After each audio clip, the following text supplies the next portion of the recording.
touched by cancer in some way, shape, or form. For some of us, it's been a friend, teacher, neighbor. For others, it's been a sibling, aunt or uncle, grandparent, cousin. And for some, like me, it's been a parent. If you're a freshman in high school, can you please raise your hand? Wow. All right, well, it's really nice to see a lot of new faces at Kickoff this year, and I'm glad that you're all ready to raise the money for cancer. Thank you. So, beginning high school is already a very stressful experience. Being a freshman involves adapting to an environment, whether it be choosing where to sit at lunch, figuring out what group of friends you belong to, or even what clubs or sports you're planning on doing. For me, beginning high school not only involved acclimating myself to Sandberg, but also having a dad newly diagnosed with stage 4 cancer. During the summer of 2011, my dad was diagnosed with stage 4 non-Hodgkin's mantle cell lymphoma. For those of you who don't know what that is, mantle cell lymphoma is a rare B-cell non-Hodgkin's lymphoma that most often affects men over the age of 60.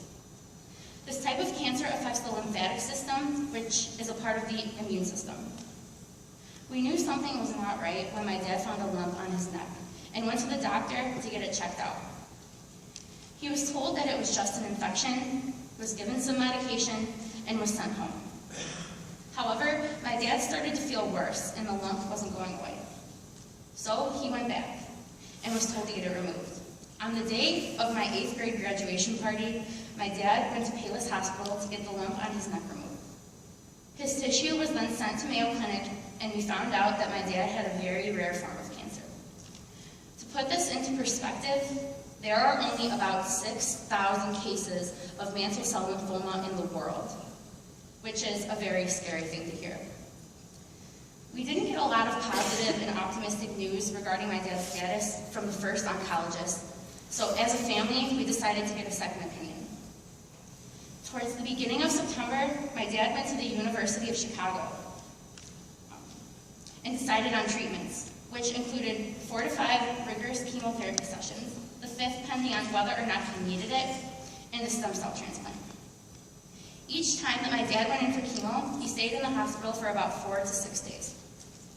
On September 8th, 2011, my dad began his first of many chemotherapy treatments, which consisted of multiple 12-hour drips, though many after that lasted for as long as 48 hours. As my dad's first chemotherapy session came to an end, he was feeling fairly well. It was not until after a couple of days when he came home that his hair started to fall out. It's obviously very common to see a cancer patient without hair, but getting home from swim practice and seeing my dad sitting in a chair with his hair falling to the ground was one of the hardest parts of this journey for me, because it was at that point that his vulnerability to cancer was manifesting himself. However, the typical side effects of chemotherapy soon came with my dad's treatments: nausea, exhaustion, loss of appetite. But my dad never lost his positive attitude. No matter how badly he felt, his optimistic demeanor was never absent. Neither was his need to watch sports. In the hospital room, there was about a 15-inch television, and whenever he was feeling up to it, my dad turned on whatever sporting event happened to be on that day. Even though the quality of the picture was far from high definition, he tried to stay true to himself and keep doing what he would usually be doing, just in a hospital room. Of course, there were always setbacks along our tough journey to remission.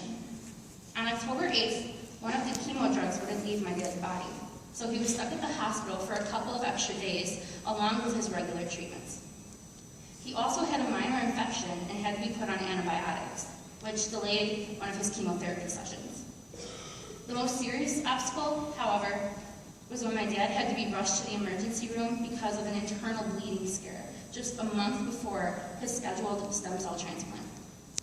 His doctor believed that the bleeding was due to the lack of platelets in his blood and was in his large intestine, but fortunately, the bleeding would be easily fixed. But as soon as my dad got home from the emergency room the night after, he spiked a 102-degree fever. fevers are more dangerous for cancer patients due to a weakened immune system, and had to be brought right back to the hospital. Luckily, again, the doctors were able to control it, and he continued treatments as usual. Every cancer patient has bumps in the road, and while I can stand here and talk about this in front of you all today, at the time, this situation was the most frightening I had ever faced. These setbacks just made our goal of getting my dad home for Christmas seem even less achievable, but we always kept hope. Being a child of a parent with cancer is something I would never wish upon anyone. Not only was I going to school every day, but I also swam for Sandberg, which meant morning and afternoon practices. I would get to school at 5:45 in the morning and leave at 6 at night. My mom would drop me off at school, go to work, and then go to the hospital to be with my dad. My older sister would then pick me up from practice, take me home, and make sure I was taken care of. Occasionally, my sister and I would go to the hospital and see my dad, but it was extremely difficult to make a trip downtown every night. But we got through it. Having loving and supportive friends helped exponentially. Many times, neighbors and close family friends would bring meals over and pick me up from practice or bring me to and from my own doctor's appointments. Without the support of these people, getting through all the struggles of my dad's illness would have been a lot more difficult than it already was. My dad's stem cell transplant date was December 8th, 2011. Basically, due to chemo treatments, all of his stem cells were destroyed. Leading up to his transplant, my dad had to receive nucleation shots, which jump-started the production of stem cells once again. Those that were created were then extracted. His stem cells were then put through a process that separated his stem cells from the rest of his blood. His cells were frozen until the day of the transplant. He underwent one last chemotherapy treatment, and then his transplant began. His last chemo was the most rigorous treatment that he went through and completely wiped out his white blood cell count. His stem cells were then infused into his bloodstream and were supposed to allow his body to recover rapidly after chemotherapy. Fortunately, it worked. Although my dad was very weak after his transplant, he was home after 2 weeks. He couldn't stand watching football and hockey on his 15-inch TV anymore, so it was definitely time to head home. And the rest is a very positive and cancer-free history. Today, my dad is in remission and will be celebrating many, many more birthdays in the future. Going through demanding treatments is a part of getting better. Cancer never gives a fighter a break, regardless of how badly he or she may need it.